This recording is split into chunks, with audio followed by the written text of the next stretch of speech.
Hello and welcome to the second episode of our podcast, the Financial Freeman podcast. Yeah! Woo!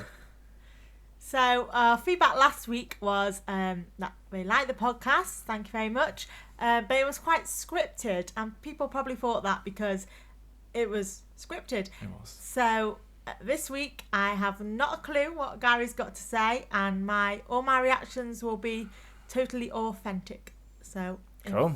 Let's crack on, shall we? So, time for news story of the week. Okay, it's time for news story of the week. Yay! And it's a positive one this week. So, wage growth in the last 3 months in America is at its highest for 20 years. Wow. Yeah, that is great. And I suppose it's a shame I'm out of a job, because if wages are growing, then yeah, ours could have grown as well. But here's the thing, and it's a big but things are also becoming more expensive. Inflation. Good. We got somewhere last week. So copper is at its highest point for like pretty much ever. And you need copper for everything. I don't buy copper often. No. You don't buy it, but you do buy. Do you buy phones? Yeah. Yeah. And you buy cars. Well, actually, I buy the cars for you. But yeah, you have cars. I have a car. And even kitchen sinks. Everything, including the kitchen sink, is in copper users. So wages went up by 3% in America, but do you know how much copper went up by? 33%. Oh no, 11%. So kind of you sort of lost out on that one. It's lost out on the copper. You lost out on the copper, but that's your phones and the car. Okay. So what you need to know is that you need to make more money, because at the moment you're 8% down, even if you got that wage increase of 3%. Okay. So yeah, now you need to listen tightly. Okay. So last week, do you remember what we discussed? Yes. Go on. Big test this. That you can't buy Google in Argentina because Google will bite back. That's right, yeah. Don't fight Google. Lesson number 1. What else? Save your pennies by... Save your pennies, exactly. And what do you need? Why do you need to save your pennies? I don't think we really covered that. No, we didn't really. But the whole point was that you need to save your pennies to make more money in the long run. Okay, so you need to know how many pennies you need to save. Do you remember that? You worked out Primark expenditure. Oh, you work out your expenditure. Yeah. And then you start saving. You're saving your pennies. Okay. So that was the main reason. The main thing we talked about in terms of saving the pennies was things like delayed gratification. Do you remember what that meant? Yeah. Go on. Don't buy things now that will make you happy now, because that money will make you happier later.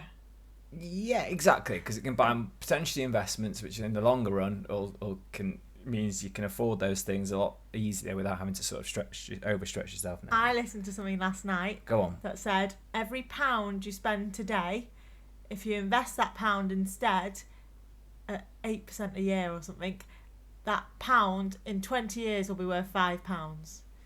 That's right, the compound effect, yeah? Yes. There you go. There you go. Great. So that's one of our recommendations, to go out and read The Compound Effect by someone Hardy, maybe? Could be. Yeah, great book. So we talked about ways you could save, and one of the ones was obviously delayed gratification and switching credit card debt. But today we want to talk about sort of different ways that people might not ordinarily do. Because someone else gave me feedback and said, well, look, yeah, I can save, say, 10% of my wage, but it's going to take me a long time to sort of, get to where I sort of want to get to in terms of building up an investment pot. What else can I do? So we're going to answer that question, hopefully in the next few minutes. And the first one I've got, and I must admit, this is something that we did, which was take equity out of your home. Now that sounds scary to some, and I think we should cover it in a bit more detail. Yes. So we did some work on our house. Roni obviously loves her redecoration, and I love my interiors and all the rest of it. So that brought up the value of our property, which meant that we could basically go to Mr. Bank and say, can we have an extra loan? And we were still on fairly lowish sort of loan to value. Does that make sense? I don't know what loan to value means. Basically, so say the value of your property is £100,000, and you took out a loan for 75% of loans of the value, you take out a mortgage of £75,000. That's your mortgage. Does that make sense? But you've not explained what loan to value means. No, so your loan to value in that circumstance would be 75%. Right. Okay. Now, if that house suddenly became worth £200,000, okay, so your loan is actually would be half of 75%, so 37.5%, because the value has doubled. So technically, you've got a lot lower loan to value. And what the bank don't mind then doing in that kind of circumstance is saying, okay, we don't mind raising the amount of your loan because the value of your property has gone up quite a lot. So we're going to reward you, so to speak, with some extra money if you so choose to take it. And even if you've not done work to your house, if you've bought your house several years ago, the value's gone up. Exactly. Now, years ago, a friend said to me, they said, well, my house is going up in value. This is a Prestwich house, but it kind of means nothing because even if I want to move, then I have to buy somewhere else in Prestwich, and that's getting more expensive. So I gain absolutely nothing, and I knew that just didn't make sense, and I just couldn't really think why. But the main answer is, and obviously you're gaining equity in the long run, so it's obviously good for that. And I said that, but he said, well, great, I don't really care about that because, I'm going to be having this for years. You're always going to live in a house. Exactly. He said, well, that doesn't help me in the short term or mid-term. And I said, so this is what we're now discussing is actually the way around that, which is pulling some of that equity out of your house. Now, without going into too much detail, the loan to value that we're talking about, you get a better deal if your loan to value is, say, 60% than if it's, say, 90%. So go and speak to a mortgage advisor. So the less loan to value, the better off you get, up to, I think, 60%. So I think the difference between, say, 50% and 60% is nothing. But you want to be kind of aiming for the 60% mark. But even so, the difference between the, say, 60 and 75 might not be that huge. So it might be worth taking the extra money out if you're going to use that money wisely. And that's the key with all of this, is that this is all on the basis we're saying that you're actually going to use that money for good rather than evil. And when I say evil, I mean kind of just flippantly spending it on Primark. Not that there's anything wrong with Primark, of course. Thank you. Yeah. So I've just printed off a couple of examples. So this bit is a tiny bit scripted, and I apologise. Before you say that, right? Yeah.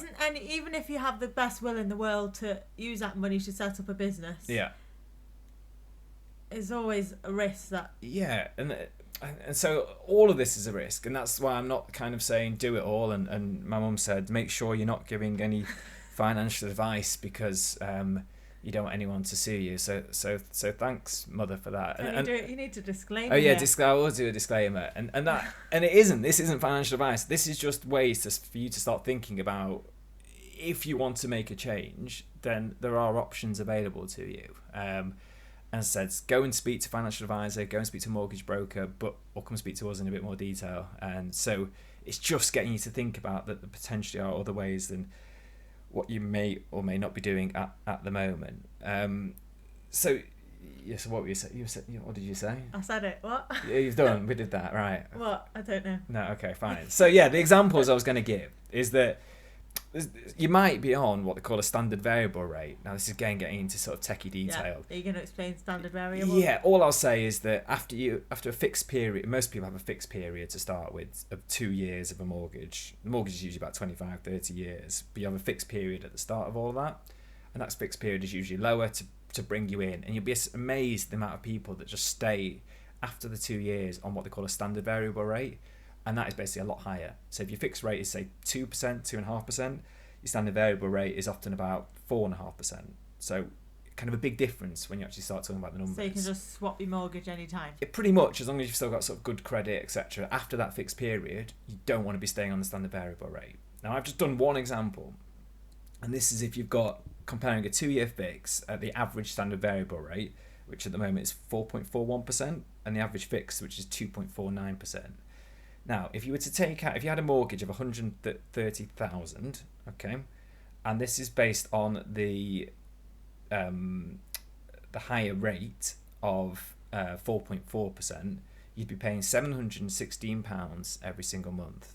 Now, work with me here. You don't need to remember the figures, But the key point here is that if you then took out a mortgage of 160,000, so that's 160,000 versus 130,000, so 30,000 extra. Yeah, I could do that maths. Yeah, but went to your 2-year fixed at 2.49%, you would be paying, drum roll. Where was your drum roll? The same. Actually, you'd be paying £1 more, £717. So you've got 30k for absolutely to invest. Nothing. 30k in your pocket to go and spend 29,000. No, it's not 29,999. You've got 30k in your pocket, and you've only got to spend £1 a month extra for the privilege of doing so. So that's very easy. Now, hopefully some of our listeners are savvy and won't actually be on the standard variable rate, and they'll be already on our fixed rate, and they might be about to take out a mortgage, and so they may be thinking, right, I'm just going to go for my 2-year fix. I'll pay off as much of the mortgage as I can, and that might be the right thing for you. I'm not saying it's not. I'm just saying think about it. And so I've done another example of whereby paying exactly the same rate, which I saw the best rate you can get at the moment is 1.49%. It's on a 2-year residential fix. So again, what we were talking about before. And the difference between...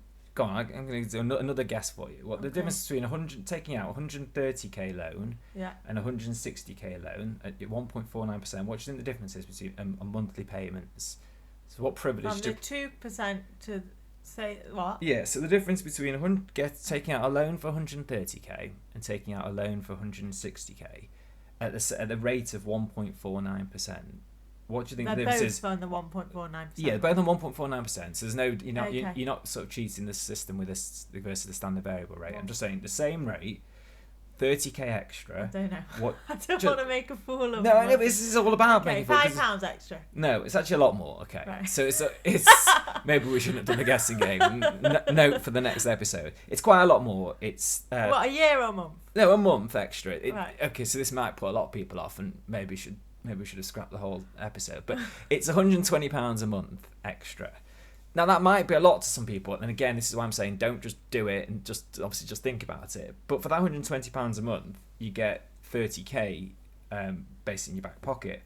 Now, what the kind of question I think you should be asking for yourself is, could you turn that 30k into something whereby you're making more and almost a guaranteed more than £120 a month?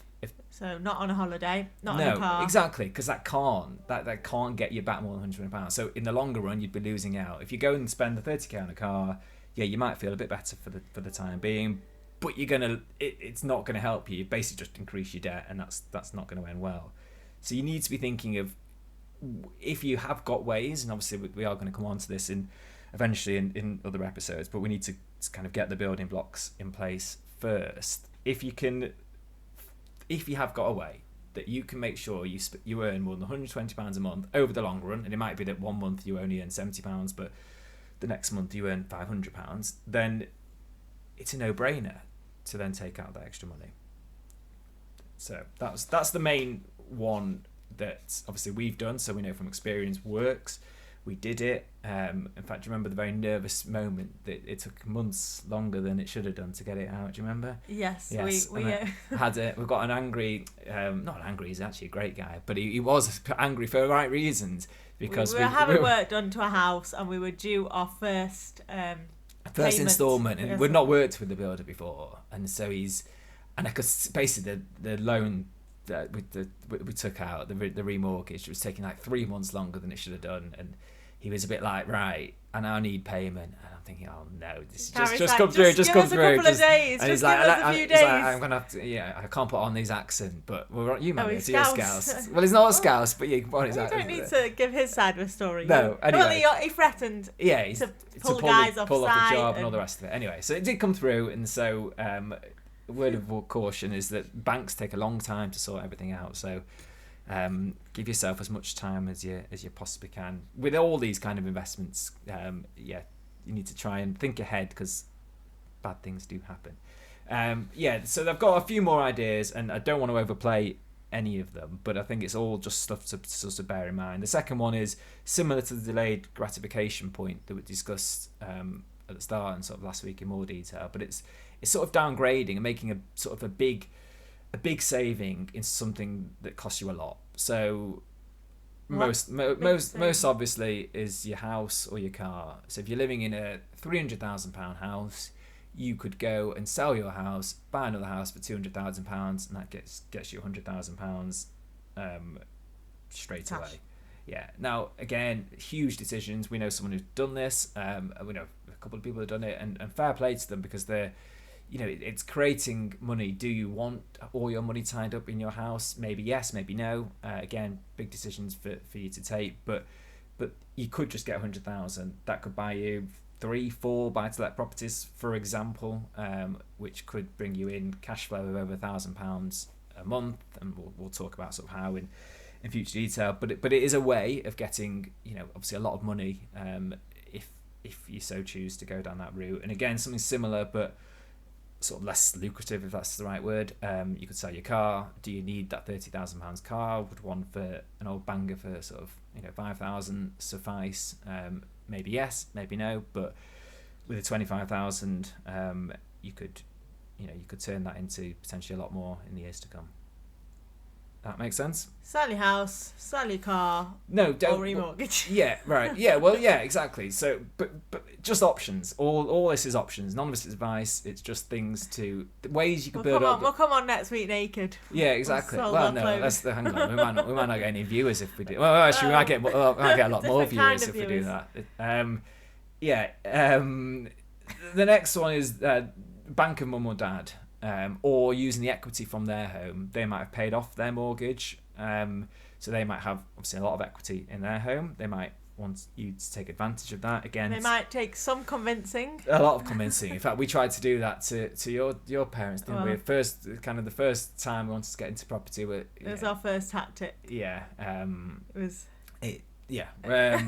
Well, we're still sat here now, so we're doing all right. The easiest. We're still on talking terms. Yeah. Anyway, moving on. They didn't lend. No, but you could go obviously to your mum and dad, or a relative, a close family friend, who may even be willing to offer you a loan at a very low rate. If you had a plan for that kind of money. So other people have got money that and so.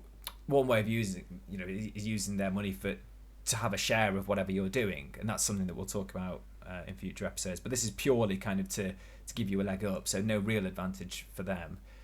But they might see that you've got a dream, you've got a vision, and they could potentially do a lot more whilst hopefully they're still alive. There is an advantage for them. There's a huge advantage. They can see you being happy. What I'm saying is that if you give them a good interest rate. Yeah, what I'm saying, I'm not talking about giving them something like massive in return at this stage. So it's just there you go, use my equity, or use my money. Yeah, you can. No, you're right. Really nice friends. Yeah, no, exactly. We will come on to using other people's money and giving them something in return, a share or stake of the business. This is just saying they might just be willing to give you an interest-free loan for a set amount of time so you can achieve your goals. But you've got to be credible, and yeah, we'll talk about credibility, and we'll talk about credibility and a plan and how you can do that. But just so you know, that is obviously another option which you may decide to go down. And I guess the final one. This is a bit of a joke, but I just wanted to tell you sort of a story that we were trying to be creative. This was years ago. I think. Do you remember mine and we'll call him Mr. G matched betting? Where we had. Oh, I didn't know you then. No, I don't think you did know me. It was quite fun. So me and a friend, you can do something called match betting, which is where you get lots of free bets if you place a bet on something, and there's a way with another bookmaker to sort of, I guess, match both sides of the bet, which was going great, and it was very complicated. But instead of law school, I was basically concentrating on doing all of this, and we were up a lot of money. But then it all got a bit too much, and so we decided, right, we're going to concentrate. They were getting randomers to try and get their email addresses. Yeah, exactly. You do remember, right? It got to a point where basically we wanted to try and cover the whole field of the Grand National, and if we did that, we could basically stand to win a fortune, whoever won this race. And we were going to this race as well for another friend's birthday.